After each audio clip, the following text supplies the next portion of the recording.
Lethe can be compared to games like Amnesia, but for all the right reasons. The minor emphasis on puzzle solving leaves the player room to explore the atmospheric environment. The puzzles that you do encounter consist of the traditional flipping of switches and pulling of levers. None of the puzzles are a challenge though, so if you're logically thinking, then you'll be fine. When you do encounter an enemy though, much like in Amnesia and Outlast, your only option is to run for your life. This mechanic is like Marmite, you either love it or hate it.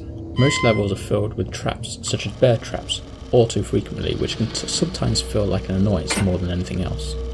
The game controls very easily when using the keyboard and mouse, but Xbox control options are available if you so choose. The game has some excellent graphics. The developers have created a creepy atmosphere from start to finish. The use of lighting and shadows add an extra layer of depth to the surrounding areas to give you the chills throughout the game. The eerie soundtrack had me on the edge of my seat at all times, and the sound effects, along with a few conventional jump scare moments, also fitted in with the game's setting, making this a completely immersive experience. Even though the game is running on DX9, the game oozes production values, making good use of the Unreal Engine. Exploring the environment will allow you to find notes scattered around the world, which adds extra snippets of lore and story to the game. These notes can drag on a bit, but if you're a fan of horror style games, then they will definitely be right up your street. I finished the game in just over 3 hours.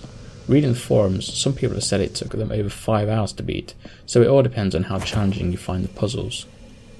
The future episodes will act as individual experiences, but can also be pieced together as part of a larger story.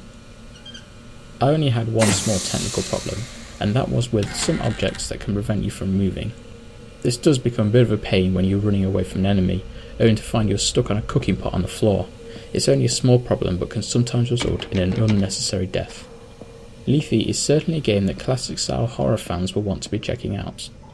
If you prefer the type of game where you can pick up an AK-47 and blow the heads off enemies that jump out on you, then you can safely skip over this game.